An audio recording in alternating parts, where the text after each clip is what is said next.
Welcome back to the show, everybody. Today it's quite an extraordinary one, actually. We are pretty much celebrating the 1-year anniversary of Overwatch 2, an event I'm sure you're all absolutely thrilled for.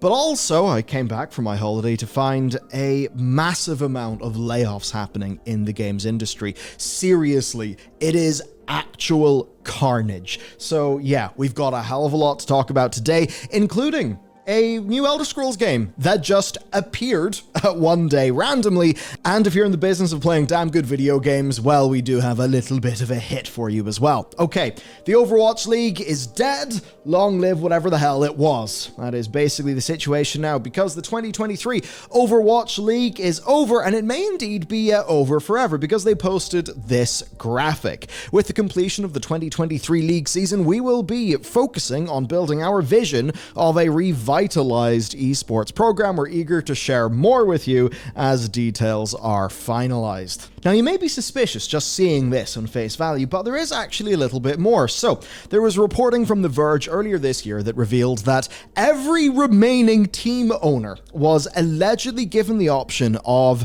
retaining the league in its current form or taking a payout of $6 million and allowing Activision Blizzard to restructure after this season, which certainly is something. And taking a look at this tweet, I think we know what way the team owners went. Essentially, the situation with the Overwatch League, and we covered this in another video, but basically the Overwatch League was sold a little bit like big franchise sports in America, okay?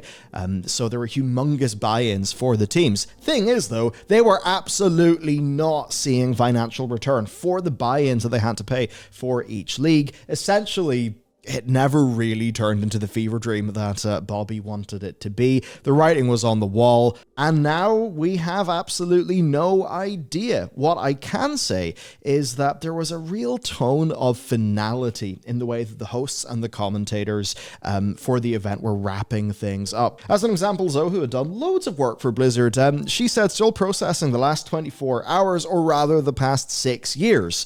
Which really, to me, it does feel like maybe there won't be a future, or at the very least, there's going to be quite a large shakeup. Their league director did say that, like, in 2024 and onward, there still is going to be more esports, but I think one thing is very clear: this phase is going to end. And for years, we've been covering the bullshit, essentially financial bullshit, that led into the humongous overvaluing of this. The esports winter is something just about everybody's been talking about, right? I think a lot of things were transparently not sustainable, the Overwatch League totally being one of them. We will have to see. Undoubtedly, though, it is quite an L. One of the problems for Blizzard is maintaining the cultural capital of the Overwatch brand, which, to be honest, has really just not been anywhere near, I think, what anyone would have wanted or expected from something called Overwatch 2. Absolutely brutal. Now, I do have a release to talk about, actually, and that is The Pale Beyond, the video game that we made. It's actually coming out on Switch today, yes, the 6th of October. So, of course, if you're playing in PC, you can check us out on Steam, but if you'd like to pick up the game on Switch, that is now something you can do over on the Nintendo eShop. So, yeah, I don't know, pretty damn cool. We actually just passed 1,000 reviews on Steam, which is pretty dope. Yeah, you can pick up the game that way. Okay, let's move on then. So, Naughty Dog, being a little bit naughty, they have basically asked contractors to not tell anybody that they've been fired, and the live service game is supposedly on ice. Okay, per two sources, 25 contracted developers have been let go. No full-time staff are being impacted. This does impact, though, a range of departments, including art and production, but mostly it is QA, and that tends to be the way that things seem to go. No severance is being offered for these contracted workers, and both those being laid off and those who are remaining on are being pressured to keep the news quiet as they finish their contracts out through the month, which absolutely sucks. And don't worry, our next story is, suffice to say, even larger and very much, yeah, very much in line with this. Now, the other interesting thing is that one source has told Kotaku that the multiplayer game, while not completely cancelled, is basically on ice. That is The Last of Us Part 2 multiplayer. This was a game that they had been working on. It ended up being delayed. Then we started to get quite suspicious about it. Then there was talk that, of course, Bungie had been acquired by Sony, and then Bungie were going to go and work their live service magic all over the thing. Now it seems, though, that maybe that project is getting some form of total reboot. We just can't say at this stage. Now, speaking of the boot, many people have got it at Team 17. And indeed everywhere else in the industry, because honestly, this has been a really horrible month. Okay, so this has been passed by sources to Eurogamer that, yes, Team 17 are basically doing another wide round of layoffs as they restructure their company. Michael Pattinson, the CEO, has left the company, which Team 17 have said is amicable. Now, 50 roles in their QA department are being laid off. It's mostly junior stuff, and they're basically outsourcing all of that stuff. One would assume then, because that can sort of happen at a lower cost. It's one of those things in, say, a country like the UK, whenever you employ people, there's a whole bunch of extra things, extra expenses and stuff like that. Whereas they would probably then think, okay, if we can outsource this, maybe, yes, we will pay more per hour per person doing QA, but also we have more flexibility. We're not tied down to very expensive things like, say, having a whole bunch of people hired, right? So that's probably what they're thinking is. Obviously, for developers who are at Team 17, that might be a fun experience because, that's the QA that is kind of involved in the games they were making. So one certainly wonders if that will be smooth, and then if customers will, of course,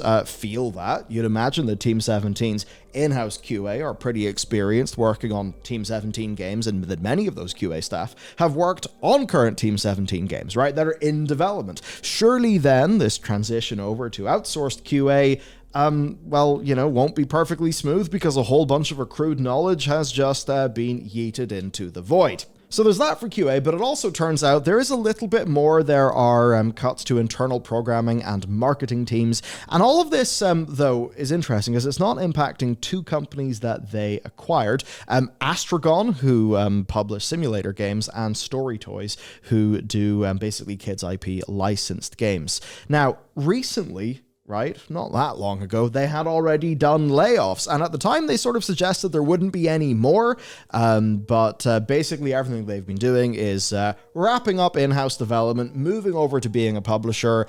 Let's be real, Worms has not particularly kept up, and I think we all know that Worms has been a fairly tiny part of the Team 17 business for quite a long time. As an example, all of these, cuts, layoffs, etc., this is coming after they've recorded growth in both revenue of 69.7 million, which was up 31%, and gross profit, which was 30.2 million pounds, up 18% at the time of their recent financial report this summer. So this is very much them saying, yeah, we're getting out of certain segments of our business and we're going to outsource instead of do this in-house.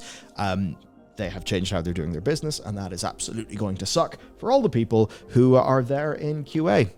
That being said, lots of people in the UK industry do know the Team 17 are a total goddamn shit show to work for, to the point where even people who I believe were working for No More Robots, who did the likes of Yes Your Grace, there's been a lot of public clowning on Team 17. So there you go. And that transitions me into Layoff Watch 2023, because there's just so much going on. I do want to give you the broader context here.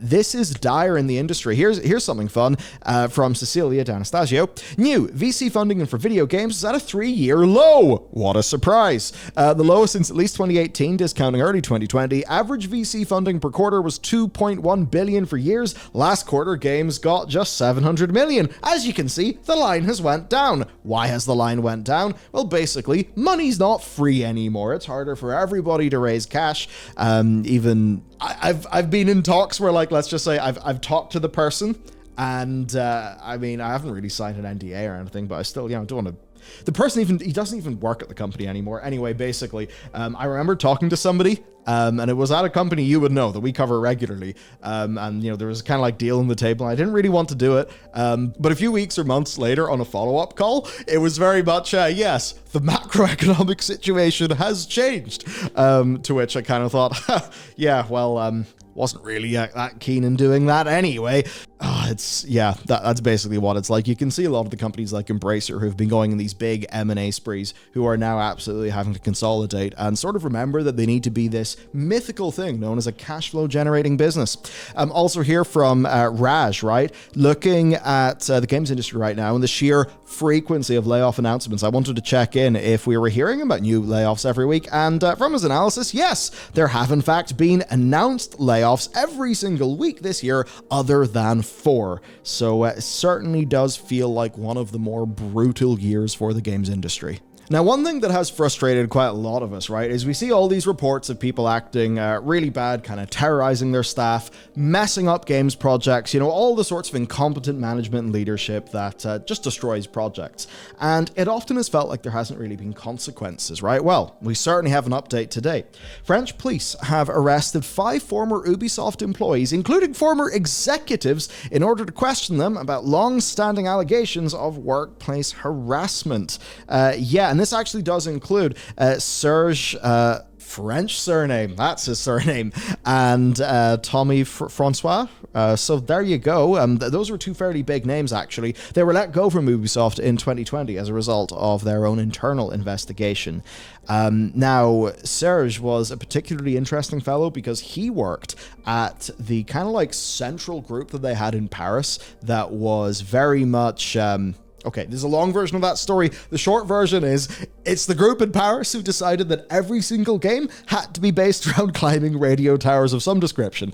That is where a lot of their push towards the very homogenized Ubisoft game, that's where that came from. I think we can all see how that killed a lot of creativity from Ubisoft, right? And as for Tommy, he was seen as the protege of Serge in a position of editorial importance across the whole company as well. So there you go. This kind of does represent then that there could be some criminal liability for these individuals. And these are individuals that, they were in the inner circle of Ubisoft who were defining the direction of that company's games. So quite a major situation. Obviously, though, we will have to wait and see what comes of it. Okay, some short stories and then a really good game recommendation for you to end off today. Number 1, Payday 3. We did release a video talking a bit about that. Big shame that it had such a rocky launch. Honestly, for me personally, a very large shame is that it's not something you can play in split screen co-op. Because some split screen, doing a heist, that would have been really fun. But anyway, it's the modern era. We don't really get split screen, I guess, unless we're, playing Minecraft. Well, the server issues have apparently been resolved, and this has came alongside confirmation that 3 million unique players have played the game. You might think, my god, 3 million sales, that's insane. No, they're not sales.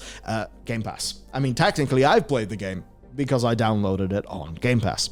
Now, there's also confirmation that players would be getting bug, quality of life, and content patches in the coming months before the release of the first DLC at some point in winter 2023, which...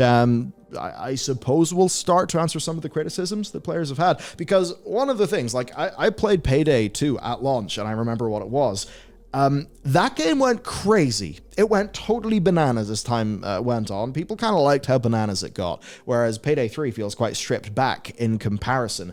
I suppose it's just like that thing, imagine if the Total War games, if you're used to playing, say, Warhammer 3 or 2 with all the DLCs and everything, and then imagine if they were to do a new Warhammer game, but it launched in a very bare bones state. None of those DLCs had any cross compatibility, and there was no Immortal Empires or anything. You'd be sitting there being like, okay, the thing labeled 3 is a lot smaller than the thing labeled 2 that I used to play, and I don't feel good. So that's the sort of thing that they will indeed have to work on. Now, to continue on, Elder Scrolls Castles is a 2D management sim in the style of Fallout Shelter that is on the Google Play Store. And that just happened. They didn't really talk about it. There's really not much there's not much to say here. It certainly has not had the fanfare of Elder Scrolls Blades, even though, I mean, this feels like a game that's far more at home in mobile. It really feels like Blades should have been the thing you yelled out and didn't give a shit about, and this should have been the thing that they talked about. Who knows? Little bit weird. Yeah, I don't know. Have a look at this while you're waiting on a loading screen in Starfield. Also, Red Dead Redemption, the sort of new version, because you can't really call it a remaster, given it's not that at all, but they have actually done a patch, which means that Red Dead Redemption and Undead Nightmare now support up to 60 FPS on the PS5 via backwards compatibility. So that is, yeah, pretty good. Of course, meanwhile, on Xbox consoles, you could just get great performance playing it with the backwards compatibility that's there. So basically, there you go. The PS4 version, if played on PS5, will let you have 60 FPS, even though, I mean, come on, surely a PS4 can play this game at 60 FPS. What's going on? Okay, I'll tell you what is going on, though. Two things. Number one, you could always try checking out The Pale Beyond on the Nintendo Switch, and of course, over on Steam. It's one of the best ways to support what we do. We are hard at work on the next thing, and yeah, I'll be able to talk about that at some point in the future. Till then, El Paso Elsewhere is absolutely fantastic. It's one of the games that, that we kind of like highlighted in our monthly games roundup.